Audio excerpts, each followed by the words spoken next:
I am Dr. C.M. Hussain, Professor of Pharmacology, Maulana Abul Kalam Azad University of Technology, West Bengal.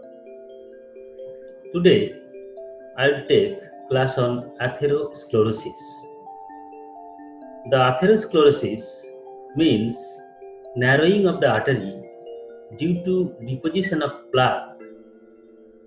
This disease affects arteries and subsequently affects heart, kidney, and brain.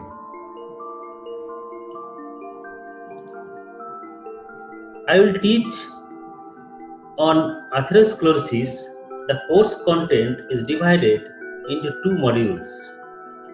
In module 1, I will discuss introduction, risk factors, pathophysiology of atherosclerosis. In module 2, I will cover sign and symptoms, diagnosis, prevention, and treatment of this atherosclerosis disease. Now, let us discuss what is atherosclerosis.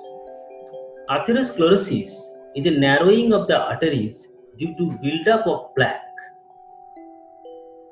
So this disease is narrowing of the artery due to deposition of plaque. So what is artery? Artery is the blood vessel that carry oxygen and nutrients from your heart to rest of your body. From your heart, arteries carries oxygen and nutrients to the rest part of the body. And what is plaque? Plaque is made of fat, cholesterol, calcium, and other substance found in the blood. So the deposition of plaque is not normal. So this plaque is deposited inside the arteries and causes atherosclerosis. The atherosclerosis disease came from Greek word. Athero means soft pasty materials and sclerosis means hardening. So soft pasty materials like lipid, cholesterol, that substances deposited inside the tunica intima, inner layer of the arteries, and makes it hardened, which causes atherosclerosis. Now I will discuss what is the difference between arteriosclerosis and atherosclerosis. Arteriosclerosis is stiffening or hardening of the artery wall. When artery walls become stiffened or hardened, it is called arteriosclerosis. Atherosclerosis is defined as the narrowing of the artery because of the plaque buildup. When there is a buildup of plaque inside the artery and it causes narrowing of the artery, it is atherosclerosis. So you see, arteriosclerosis is the specific type of atherosclerosis here, as there is a stiffening and hardening of the artery walls occurs in case of arteriosclerosis. Now, I will discuss how common this disease. What is the prevalence of the disease? As per World Health Organization, cardiovascular disease as the number one cause of death globally, taking an estimated 18 million deaths each year. And 4 out of cardiovascular deaths are due to the atherosclerosis, heart attack, strokes, and 1/3 of this death occur prematurely in people under 70 years of the age. So percentage of the death, quantity of death is very high, and due to the atherosclerosis, heart attacks, strokes, all are under the category of cardiovascular disease. You see, this is the number one cause of the death globally, and it takes 18 million people each year. So let us know what is normal blood vessel, how it looks like.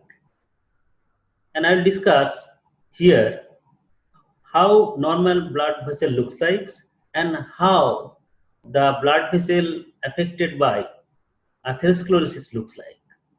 You see, in normal artery, there are three layers. One is tunica externa. This is outermost layer. Another is tunica media, that is middle layer. And there is tunica intima, it is the inner layer of the artery. And after that, there is the base membrane of the artery. So in artery, from inner side, you will see basement membrane, then tunica intima, then tunica media is the layer, middle layer, and in the outermost part, there is tunica externa. Here you see, I will show you the cross section of carotid artery of the heart. You see, in the outermost layer, which is called tunica externa, that is composed of collagen fiber. The middle layer of the artery, that is called tunica media. This is composed of smooth muscle cell and elastic fiber. The inner layer, which is called intima, that is composed of endothelium that lines the lumen of all vessel, or we will say endothelial cell line. We will say endothelial cell lining. In brief, it is called EC cell lining, endothelial cell. So this is the structure of normal blood vessel. In atherosclerosis, mainly it affects mainly large and medium-sized muscular artery. So you keep in mind that atherosclerosis, this particular disease, affects only large and medium-sized muscular artery, not any collagen fiber artery or elastic fiber artery. This specific muscular artery are affected, those are large and medium size. In hypertension, that affects basically smaller size muscular artery and arterioles. The difference between the arteries affected in atherosclerosis and hypertension is that in atherosclerosis, only large and medium sized muscular arteries are affected. In hypertension, it affects small size muscular arteries and arterioles.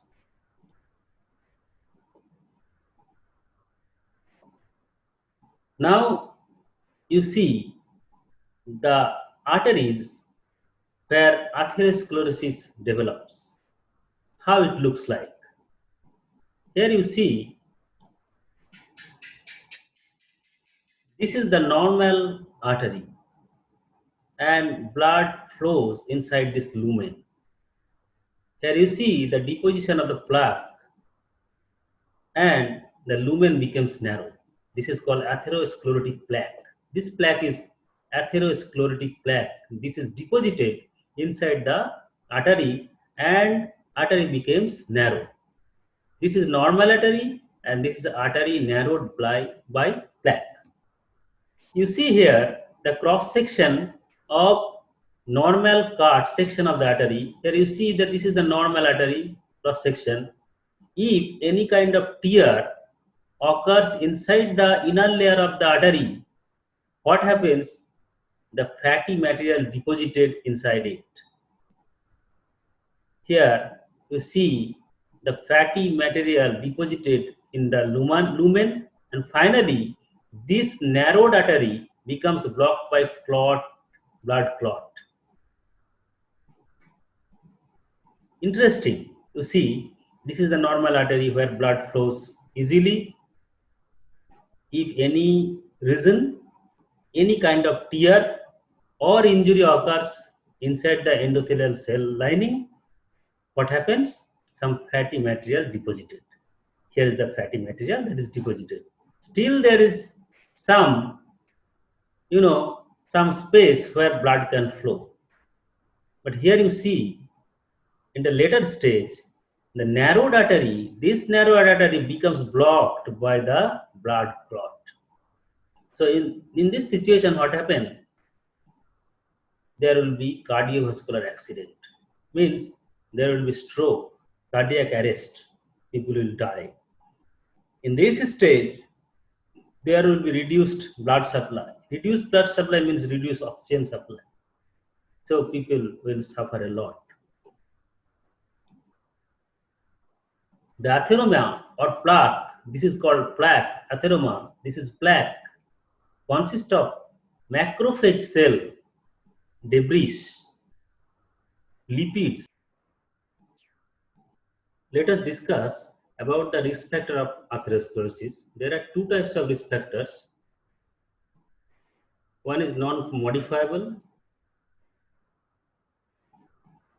and others is modifiable. The non-modifiable risk factors are age, male gender, family history, genetic disorder. At 40 to 60 age, people develops more atherosclerosis and people die of myocardial infarction, and it is reported that people die from ischemic heart disease at advanced stage of the life due to atherosclerosis. Gender also a predisposing factors to develop atherosclerosis because it has been found that male are more susceptible to develop atherosclerosis as compared to premenopausal women. Premenopausal women are more protected from atherosclerosis, but postmenopausal women are more susceptible to develop atherosclerosis as compared to male. Now, regarding the family history, if a person having the family history of diabetes and hypertension, the chances of development of atherosclerosis is more in that family. If any person having familial hypercholesterolemia, that means high LDL and VLDL and low HDL in the blood, those person have high chances of developing atherosclerosis. Now, I will discuss about the risk factors which are modifiable, means we can control it. Number one is diabetes, then hypertension, obesity, sedentary lifestyle, tobacco smoking, saturated fat. Regarding the diabetes means hyperglycemia, high glucose level in the blood. In diabetes, it increases risk of ischemic disease by 60%.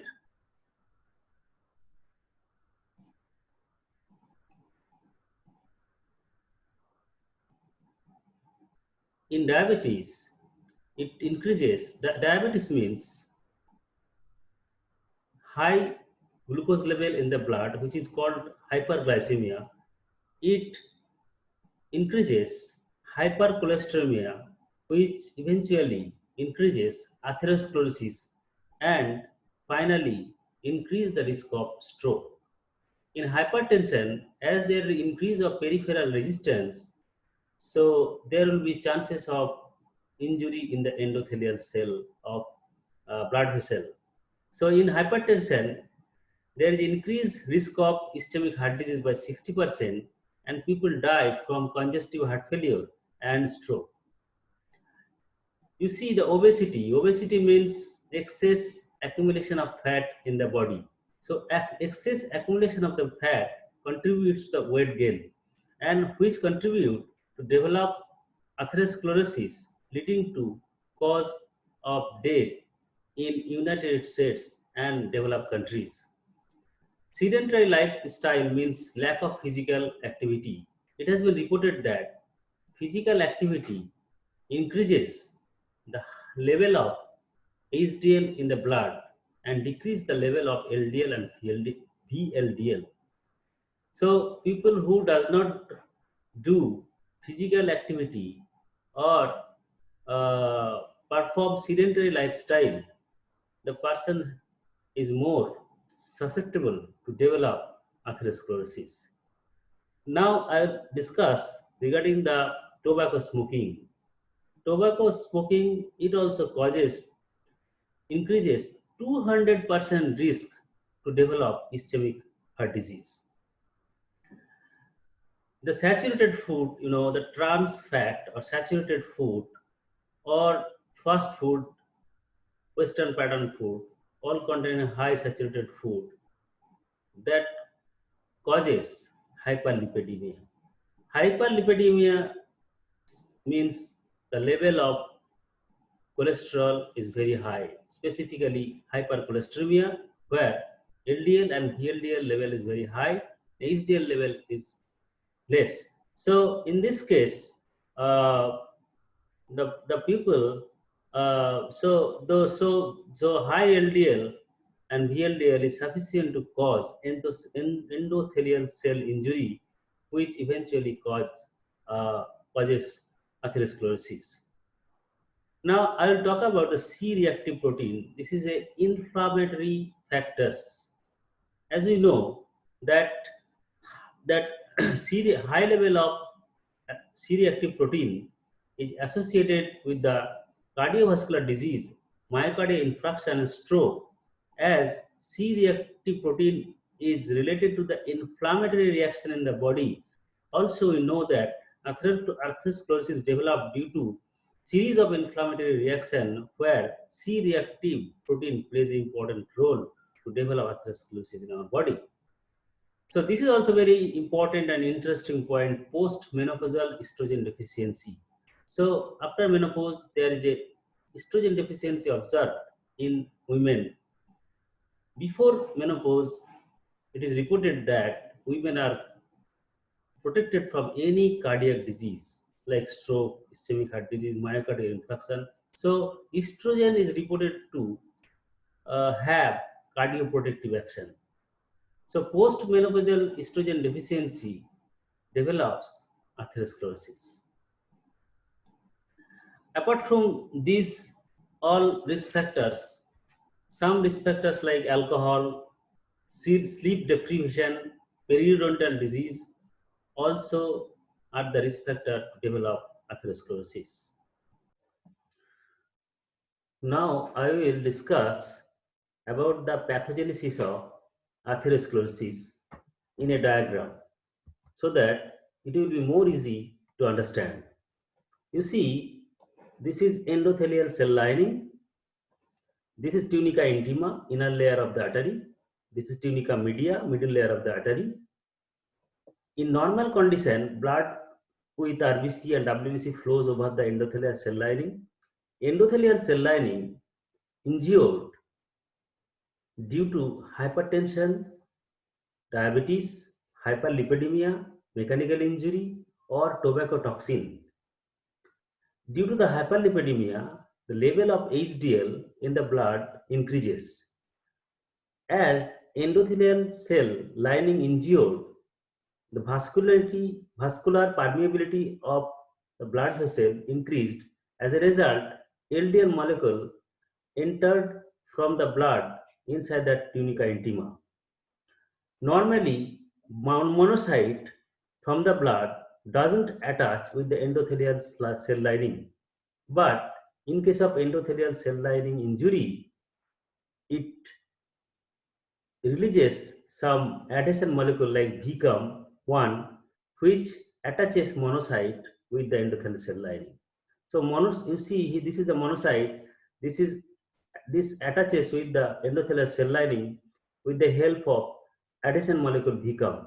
Then monocyte migrate from the blood inside the tunica intima. So monocyte adhesion and migration inside the intima, this is called diapedesis. This WBC, after entering inside the intima, it is activated by the cytokine, which is activated by the T cell. The WBC releases free radical. This free radical causes oxidation of LDL. The oxidized LDL then taken up by the scavenging receptor of the macrophage, which is differentiated from the monocyte. So monocyte differentiated to macrophage, and LDL binds with the scavenging receptor of the macrophage and LDLs are engulfed by the macrophage, which again converted to the foam cell containing lipid molecules. Parallelly, the T cell activates cytokine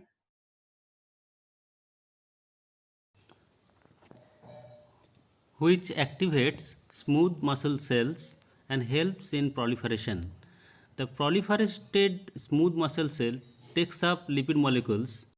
and released finally.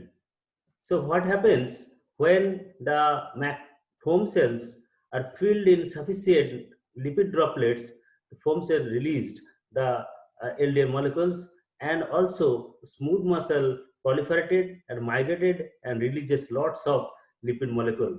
There will be deposition of lipid molecule, upon which there will be deposition of dead cell, dead smooth muscle, and foam cell, growth factor, upon which there will be deposition of calcium.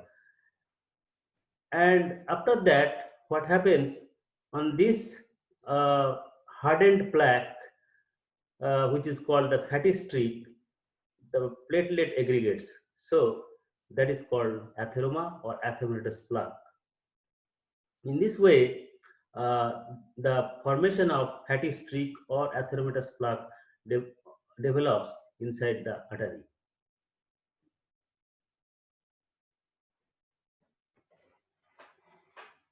So, in conclusion or in summary, in this video, I have discussed about the introduction of atherosclerosis, like what is atherosclerosis, what is the difference between the atherosclerosis and arteriosclerosis, how common the disease means, what is the prevalence rate of the particular atherosclerosis disease, how the normal blood vessel looks like, how atherosclerotic blood vessel look like, and what is the difference. I have also covered the predisposing factors, risk factors, which helps to develop atherosclerosis in our blood vessel. And finally, I have discussed the mechanism or the pathogenesis of atherosclerosis inside the artery. In the next video, I will discuss about the diagnostics, symptoms, prevention, and treatment of atherosclerosis. So, in this first module, which I have covered, I am sure it will be helpful to you and I hope you have enjoyed the video. Thank you.